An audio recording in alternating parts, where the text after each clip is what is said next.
Hey guys, Lamfire92 here again today with episode number 3 of Random Hybrid Squads. Quickly clearing one thing up though, from now on, if a player gets drawn for me that doesn't fit the formation I get basically chosen at the end, then I will redraw that player. That's basically the best thing I think how to go about it, and that is also the main consensus you left me in the comment section on the last episode.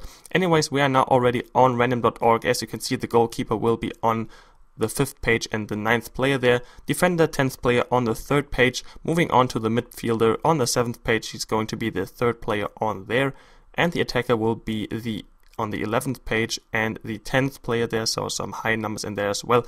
And then the formation is going to be from the player on the 5th page and the 8th one on that page. So let's quickly now move on to the web app and quickly check out which players I got, and actually got some really good players in this episode, but still not the best of squads in the end, as you will see, and I will of course explain why later on in this episode. Anyways, 9th player on the 5th page, and you can see it's the normal version of Marchetti. Pretty good goalkeeper actually, and kind of lucky to get a gold goalkeeper drawn for me there. Haven't had to get a bronze goalkeeper at the moment. To this point in time in this series, which is kind of fortunate, to be honest. Now the 10th player on the 3rd page is actually this player here, Gum or Gum. I don't think it is pronounced Gum, I will just call him Gum. Anyways, 50 pace, not the best, but otherwise pretty solid center back there from Brazil in the Brazilian league, a silver player. Moving forward to the midfielder on the 7th page, and it's actually going to be Ryan Giggs, as you can see on the screen right now. Pretty good stats, not the best of pace, and definitely not worth too many coins, but still a gold player is better than nothing. And then finally the attacker on the 11th page, very much sped up here because my web app seemed to kind of, I don't know, be sluggish for that day. Don't know what that was about. Maybe it was my internet connection, maybe it was just EA service once again.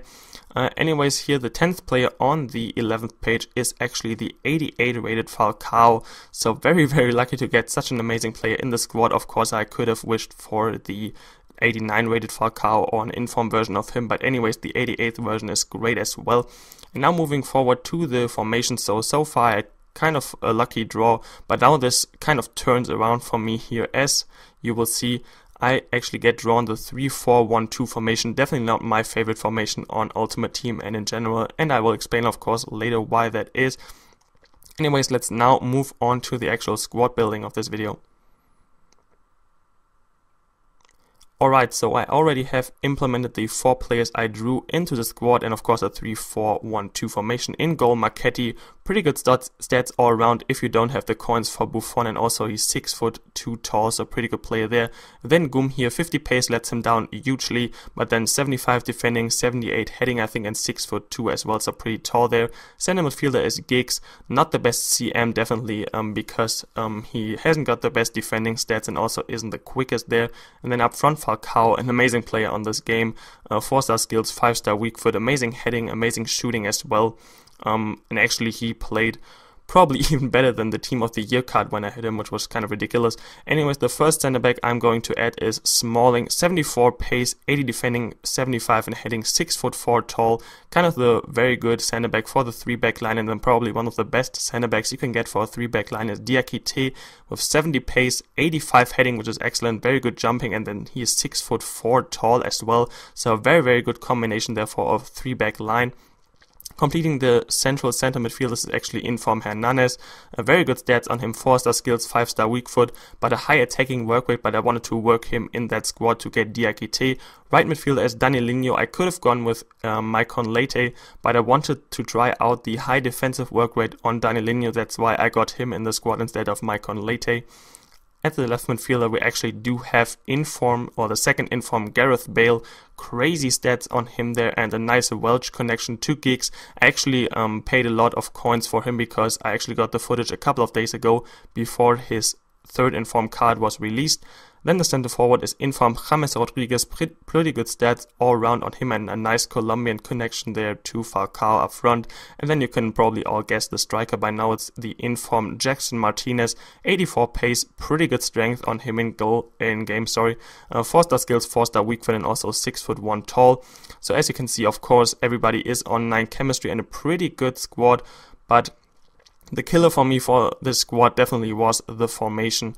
3-4-1-2 simply isn't my style, and especially with the two CMs I had in there. First of all, I of course had to play Giggs at CM. I could have somehow maybe worked him into a center forward role, but that wouldn't have fit him at all. So center midfield, I had to go with him. And then to link up with Diakite, I actually wanted him of course in the squad because, as I said, he's probably by far the best center back I had in this squad, simply because he's got the perfect combination for a 3-back line with high heading, high pace, and good height as well.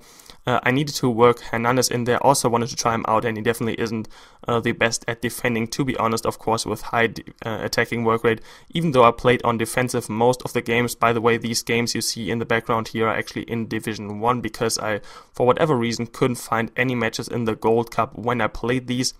And by the way, just so you don't get confused, I show you a lot of corner clips here, and that's basically, kind of the goal scoring machineries you can say about this team, because Hernandez has got such amazing accuracy on his corners. You can just place them straight onto the strikers' heads, and with Martinez and of course Falcao up front as well, they're very deadly indeed.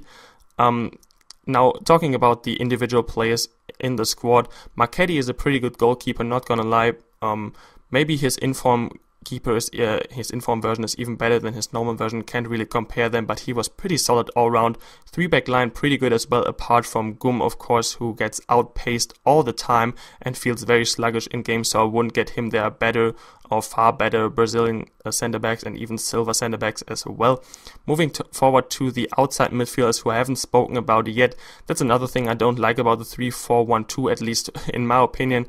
For me, the players on the outside midfields weren't really implemented or included too well in the game. Gareth Bale I barely did recognized him in the game, which is of course very disappointing, because he's a very expensive player and also of course a very good player all around. His stats usually are really, really high, and I might try him out at a later stage on Ultimate Team as a left winger, maybe try to implement him more into my game. And Danielinho, 5-star skills is of course very nice, but he didn't do too much for me there. James Rodriguez was a bit disappointed by him there as well, and as you can see here very quickly, just wanted to put this in, or basically show you the clip from the start. I actually was trailing by 5 goals in this game, and that was just basically due to the very poor defense of the team, so I actually wouldn't recommend the defensive line, but the forwards are pretty good. Jackson Martinez feels kind of sluggish. He's a little bit slow, but his strength definitely makes up for that, and his finishing is very good, also heading of course. And you know all about Falcao. I just love him on this game. He's a very, very good player. So this is actually going to be the end of this episode, guys. I hope you enjoyed the squad and the goals, even though they weren't the best. Other than that, thanks a lot for watching and for listening through this video, guys, and I'll talk to you later.